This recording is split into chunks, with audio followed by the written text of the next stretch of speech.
and welcome to Fairfax Surrogacy's Q&A.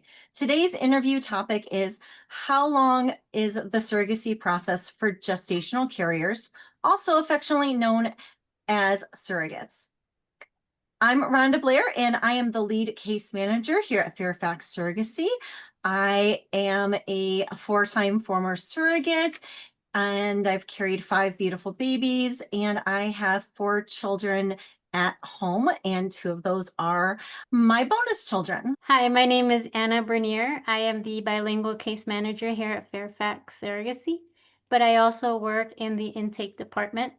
I am a 5-time gestational carrier, and I had been blessed to bring 6 more children into this world, in addition to my own 2 children at home. And I'd like to introduce to the intake department. Hi there, I'm Renee. I am one of the intake coordinators here at Fairfax Surrogacy, and I'm a 2-time surrogate myself, completing my 2nd journey this past October and looking forward to potentially a 3rd journey. I'm a mom of 2 littles, and I needed a donor to start off my own family, so that's kind of what introduced me into this whole surrogacy world, and I've been loving it ever since. Hi, my name is Natalia Nazario. I am one of the intake coordinators, specifically bilingual in Spanish and English.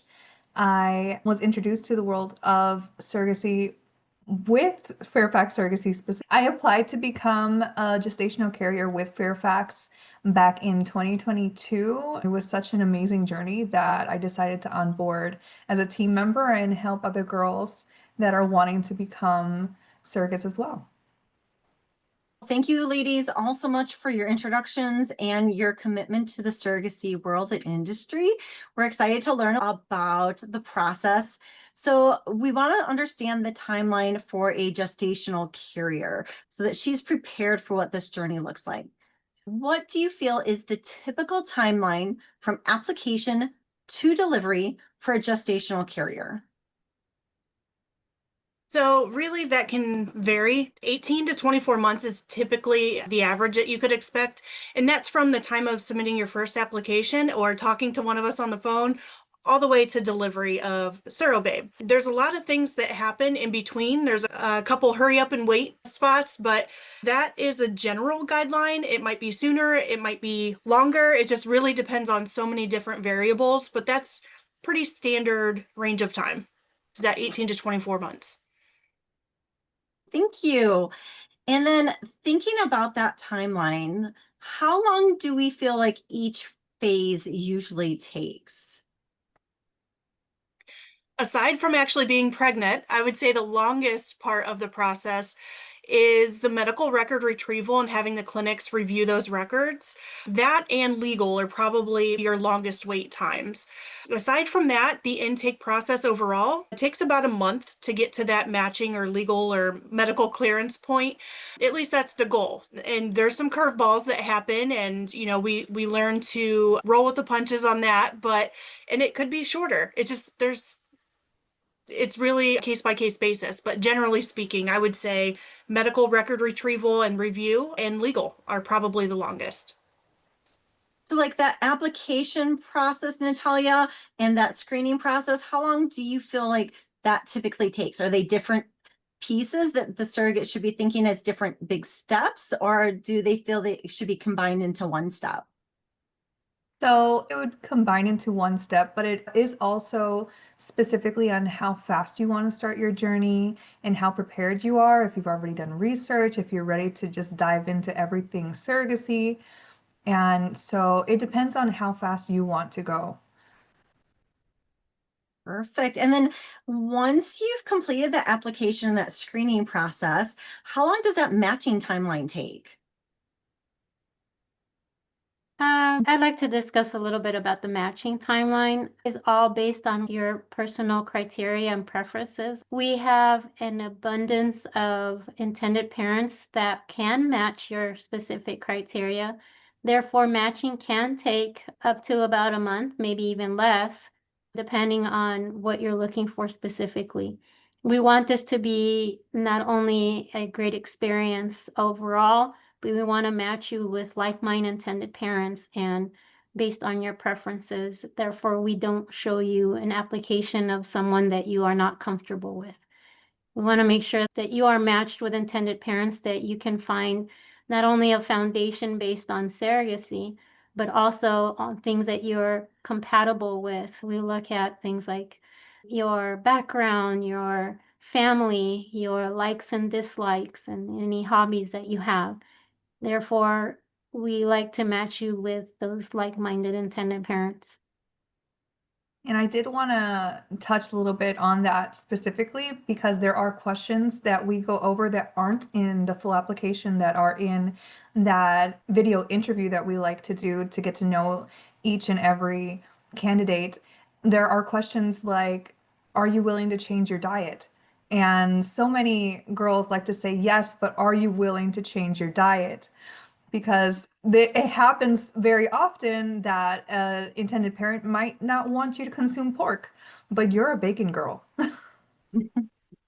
And if you're pregnant and you're craving that bacon, then you're going to want that bacon. So it's very important to be as transparent as possible during that interview so that we can match you with an intended parent that is willing to also go through those obstacles with you.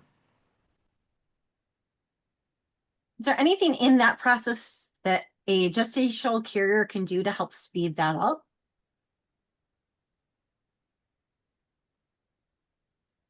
I think as long as she is active in answering emails, phone calls, text messages, specifically from the intake team who is putting everything together so that she can look good for her intended parents because we're wanting to show them the best part of her to them. It's almost like a dating profile, but it's not, obviously. At the end of the day, we want her to shine and show the best angle that she can to those intended parents.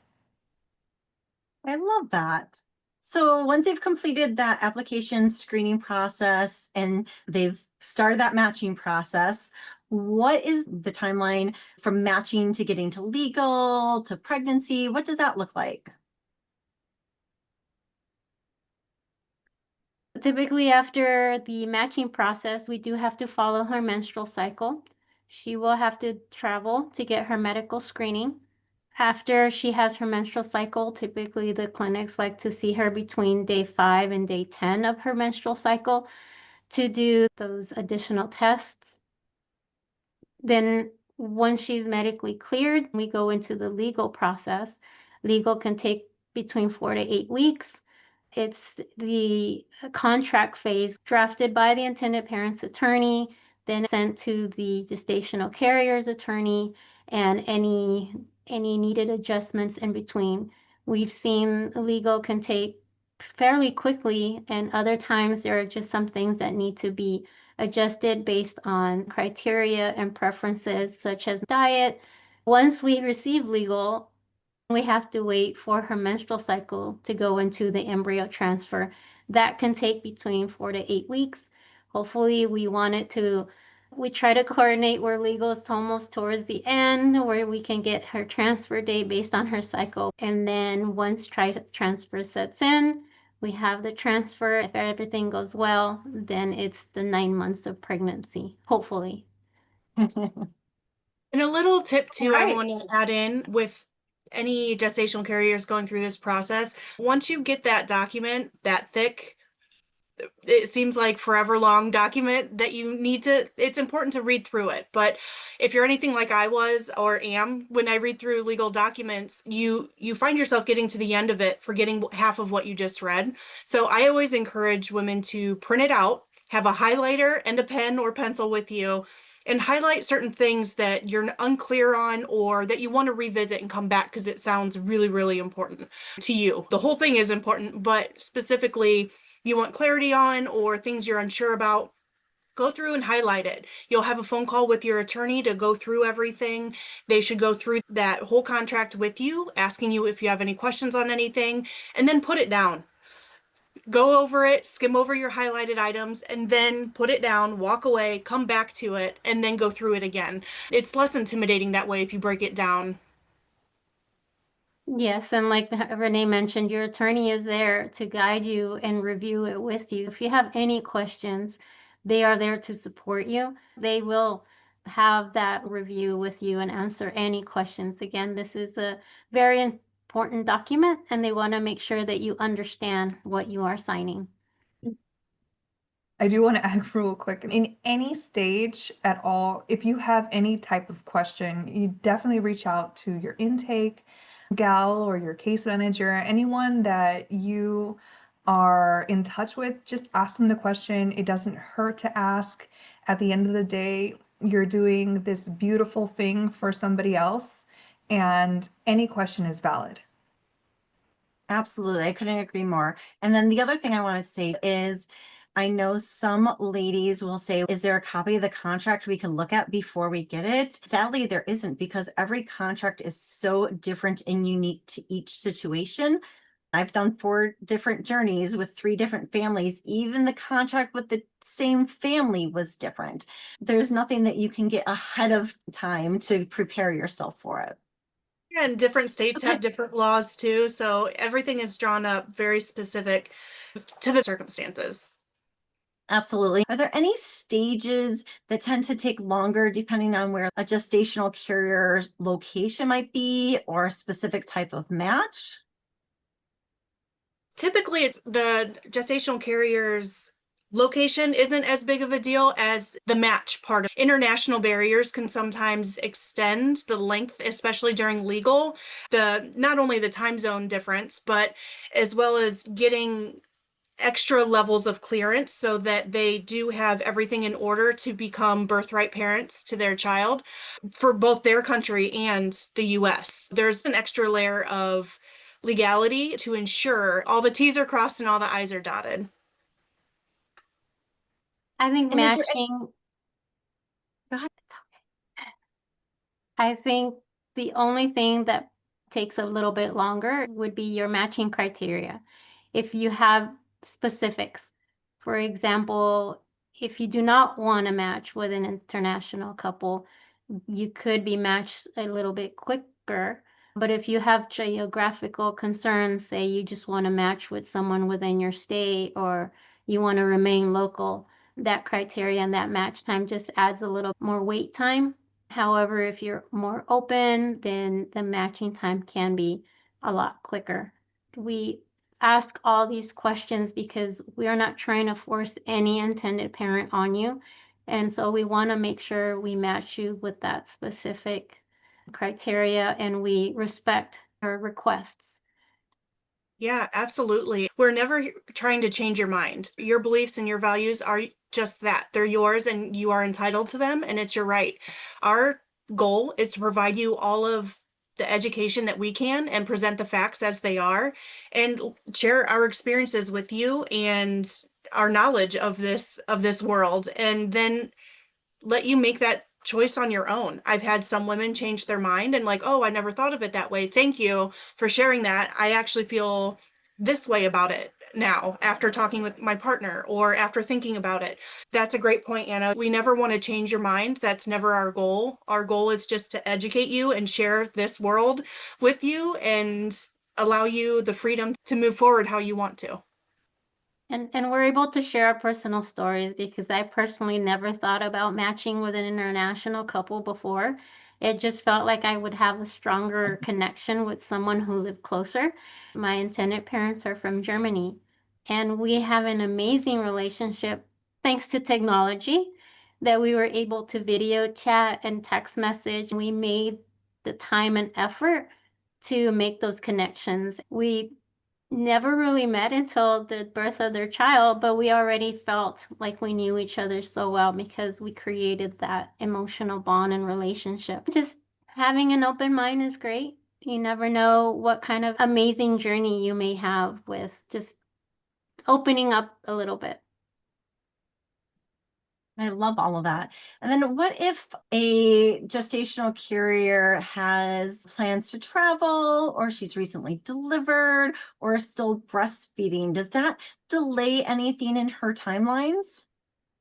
It would delay, but it's also up to her to be as transparent as she wants, to tell us, like, if you're going to go on a cruise in the next 2 years, definitely let us know and we will accommodate that. But we wouldn't want to start a journey with you if you're going to be, I lost it, guys. I lost it. It's I okay. lost it. You do it Backpacking for Europe. again. Go We knew ahead, where you were Renee. going. You got it. Yeah, timeline can definitely be affected based off of the gestational carrier's travel plans, especially if it's international or at different points of the pregnancy. So once you're pregnant, your contract's going to outline your specific miles from the hospital that you're allowed to travel. And it's, again, minimizing risks to keep baby safe and you safe. Plus, that hospital with this another layer, everything is so layered in surrogacy, the additional layer to have the birth plan, have the all the documents necessary, and they're going to be ready for you and the intended parents and baby, and everybody's going to be working to make sure everything is as seamless as possible. That way, should anything unexpected pop up, they're ready for it. And I think especially once you're past a certain number of weeks in your pregnancy, you really shouldn't be leaving the state, because at the end of the day, your insurance is only covered in the state that you live in. And God forbid something happen and you're out of state, you're gonna have to go, and there were words that were gonna come out of my mouth. That's okay. We got the It's gist. hot in here now, guys. It's hot. Let me take I gotta take a sip, guys.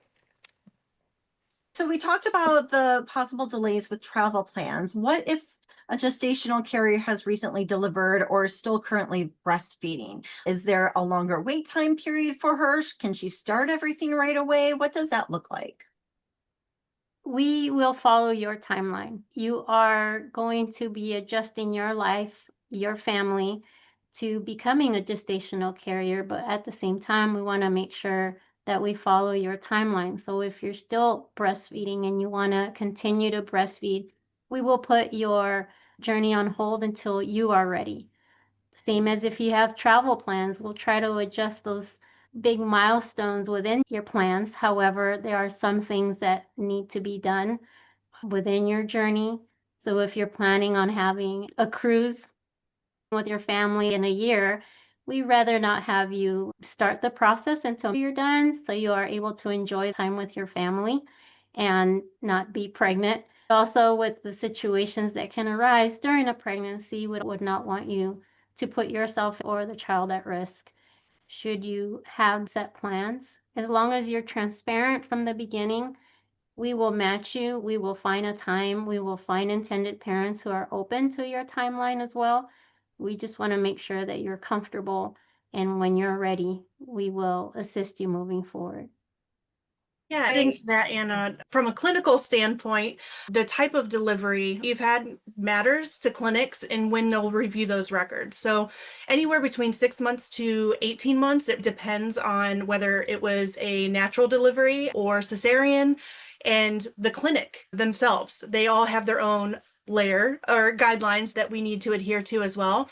But we can always start that process. One other thing with how long you're breastfeeding, a question I get a lot over an intake is, but I'm breastfeeding, I'm not pregnant anymore. Your body's still producing hormones, and those will interfere with the fertility hormones you are then going to be put on for the process.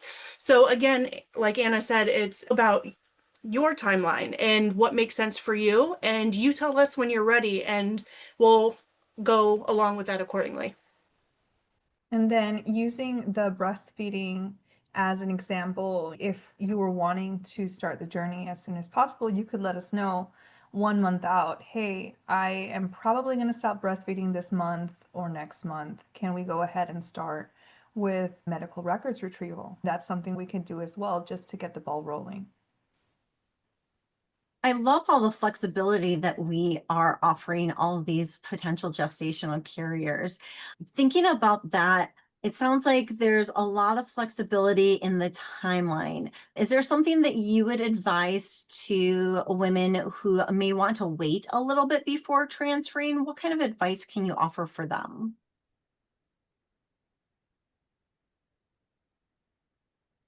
Say review your schedule, review your calendar, talk to friends and family, think about it first and do your research. That was my biggest thing for my first journey. I made sure to do into my second journey is do your research. It's not just you being interviewed. You need to interview other agencies as well and know, is this agency ethical? There's certain questions that you can ask. Press the pause button and make sure that certain agencies you move forward with are doing those best practices to make sure that they're following ASRM guidelines. Escrow is fully funded at legal, which we do here at Fairfax, but make sure that you're protecting yourself before starting all in on a journey. Just You know, really quick, shopping can around someone is share definitely with us what recommended. ASRM is for those that don't Oh, know?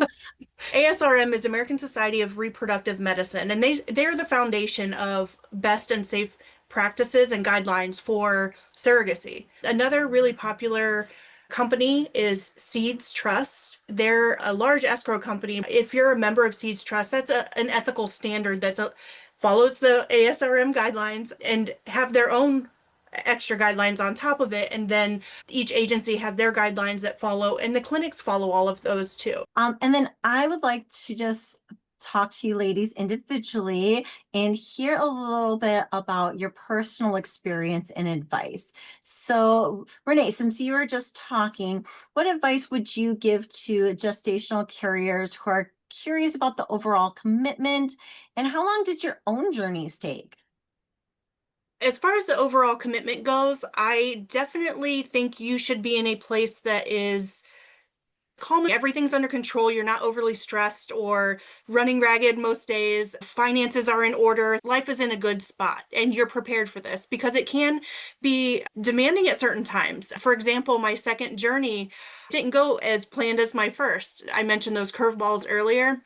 My first journey, everything that could go well did. Everything was great. I was only on 1 month of medications. My cycle was timed perfectly, and off I went. First transfer took. I was very fortunate and lucky to have had such a smooth journey. My second journey, however, it took me almost 4 months for my uterine lining to thicken up enough. When I was talking about being able to commit to these appointments and being in a place where you're able to commit to these appointments, that was my second journey. I would go one day and then hear news from the fertility clinic, go back tomorrow. You have to be able to have that flexibility to turn on a dime and go again. My monitoring clinic was an hour and a half away. So that was 3 hours out of my day, plus the time of the appointment. So being able to do those types of things is very important because while not always required, it is a possibility. So being prepared for that, I would say, is a big tip I would have for anybody ready to embark and start this journey. Wonderful. I love that. And thank you for sharing about your journey. Natalia, same thing to you. What advice would you give to gestational carriers who are curious about the timeline commitment, as well as can you share a little bit about how your journey progressed? Any advice I would give to a potential gestational carrier looking into the timeline commitment is to go with the flow. It's probably a hurry up and wait situation, but at the end of the day, you have to accept it in a way. This journey is so different from anything else you've ever done.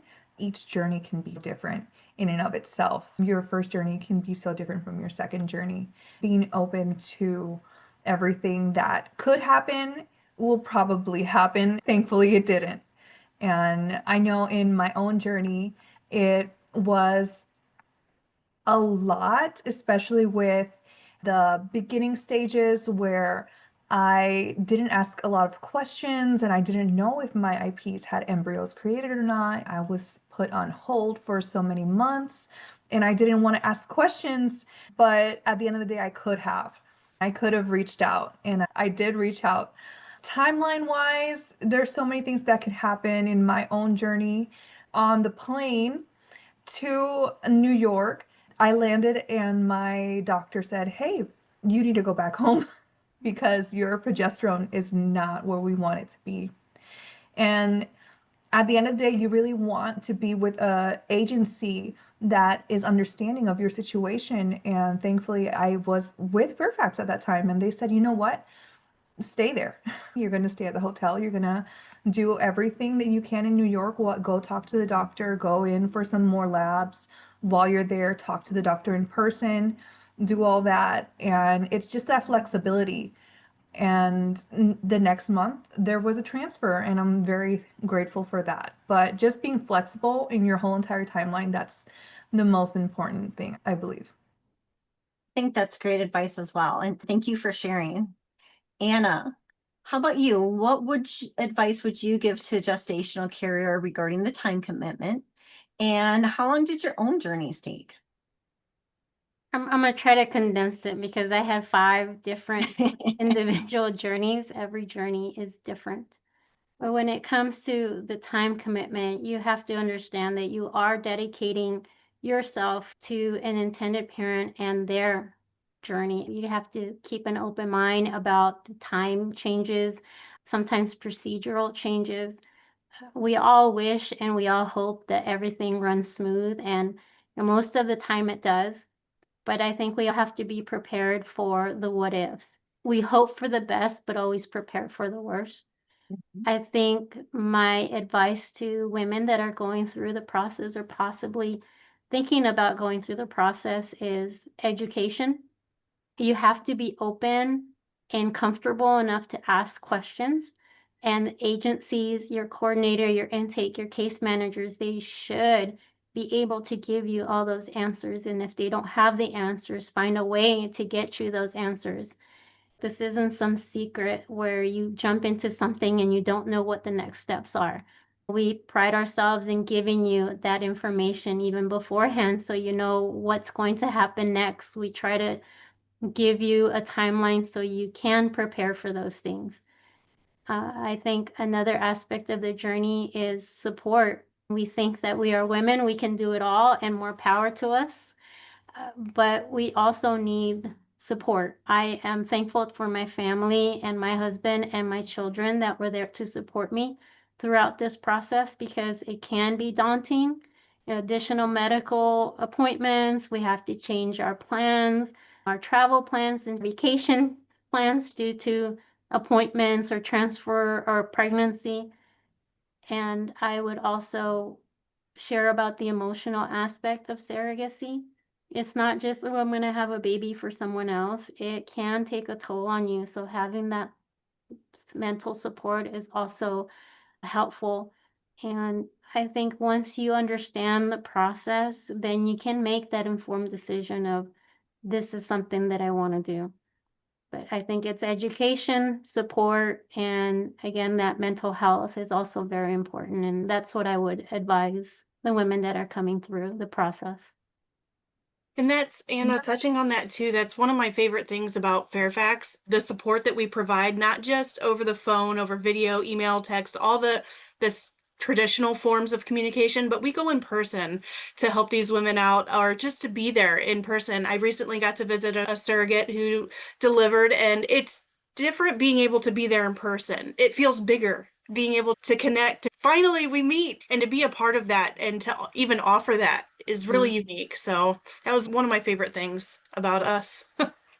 I just recently came back from a delivery a little over a week ago. It was great to be there to support that gestational carrier. Her family was so exhausted by the time I got there that, I'm like, I've got her. You go home. Tag team. I will take care of her. I helped with her. I helped care for the babies because the parents hadn't arrived yet. So I was just there to help with whatever she needed. Like if she needed to go get some water, the babies woke up, I made sure she had everything she needed. So it was a great feeling to be able to be there, not just to meet her in person finally, but to give that extra layer of support to these amazing gestational carriers and parents, because at that point now they're parents, and just to have that support, like you said, that's huge with Fairfax Surrogacy. And I'm so proud to be a part of this company for that. All right, so let's bring it back down. Let's do a quick review of the overall process just to give everyone a full rundown of what that looks like. We're going to go through it fairly quickly and talk about the full Fairfax surrogacy journey from start to finish. Natalia, we're going to start with you. Can you start us off with that first step? Yeah, so the very first step is whether you saw us in a festival, met one of us at the mall, or we're scrolling through Facebook or Instagram at midnight and you happen upon one of our ads and you click one of them and you submit that first initial inquiry very soon, or at least an hour after. Whenever you apply, we try to reach out within the hour, depending on if we're in the office. You get to speak to one of us, Renee or I, and we get to know you in that initial intro call. From there, I like to get to know you, we like to get to know you, or you get to know us. And then that's where you decide if you want to fill out that full application. And then we schedule another call, which is the application review. And that we like to do a video call, but if you're not comfortable with that, we can do a regular call. We go over everything, the ins and outs, every single detail. And there are questions that we ask that aren't on the initial application to make sure everything is covered. And then we transition into the next step. What is the Yes, next step after that? after I the full blinked. app. After After the full app, we go over everything. And then Into the accepted program. But that will work, right? you move on into the next steps of the process. There you go. So Renee, what do those next steps look like? Sure. So once you complete the application and it's determined that all parties are on board with moving forward, we send you a few welcome emails with information on what to do next, what we need to get the ball rolling for you. And that will look like providing driver's license, COVID card if applicable, recent pay stubs, provider information, and signing consent so that we can request medical records. We'll do an internal review on those records to make sure there's nothing that would make it unsafe for you to move forward.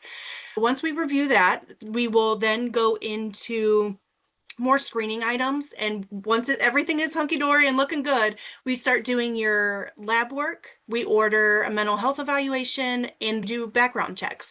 And during that process, we are also building your compensation and benefits package, and we start pre-matching and building your profile. There's a lot that happens at the same time, but it's interwoven so it's not overwhelming and makes sense for your journey. It's not always in a specific order, but to keep the ball rolling, we're flexible within those items. Once we start sharing those intended parent profiles with you, we start moving towards that clearance of making sure all your screening items are clear, then set up the match meeting, and then you go on to medical clearance. Once you go to medical clearance, you actually travel to the intended parents clinic. They'll review your records before you go out there. That can take between 4 to 8 weeks, depending on their ability to review those records when they have those records back. We keep knocking on their door and asking for them. Once it's completed, you go for your clearance in person, and once you're cleared, it's on to legal.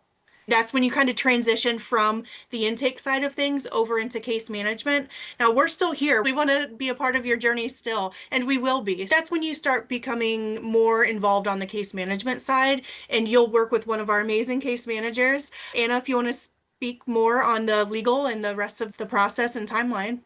Oh, yes, of course. Once we get into the legal phase, it's talking through with each attorney and making sure that everybody is legally taken care of through the contract. They will review with your attorney and the intended parent's attorney. And once we have legal clearance and everybody agrees to the document, we go into transfer.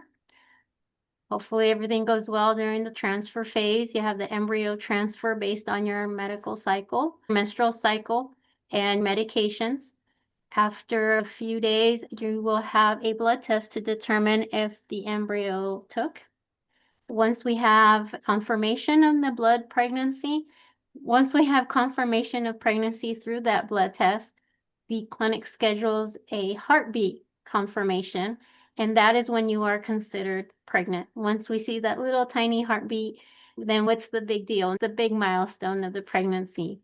And we follow you along through every stage of your pregnancy. We help monitor you with your appointments. We make sure you're getting your monthly compensation, as well as supporting you through all the stages up until delivery. Fairfax prides itself on active communication and support. Even though you are transitioned to case management, we are your main point of contact. but you can still have that support with intake. They will still follow your journey. We communicate with each other on how everyone is doing. And we offer in-person support when it comes to delivery. Right before delivery, we have scheduled meetings, giving you those next steps. We offer a delivery plan, so we discuss what your preferences are within the delivery, as same as the intended parents, whether you want them to be in the room or not, who's going to hold baby first, who's going to cut the cord, so on and so forth. And we communicate with the hospital on those preferences to ensure they can make those accommodations for everyone to have this beautiful delivery. And then even after delivery, we don't stop. We continue with post-delivery support. We want to make sure that all your medical bills are taken care of, therefore you're not left with any bills under your name. We continue with your appointment, making sure you're getting your postpartum care.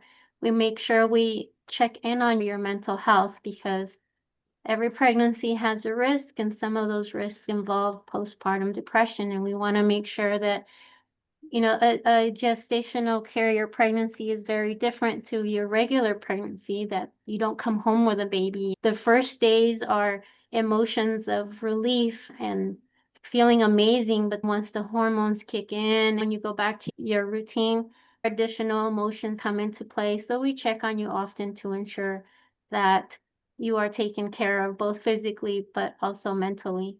And again, we offer that in-person support as much as we can within your medical screening, your transfer, and even delivery, if you're just needing just one more person there to offer that support.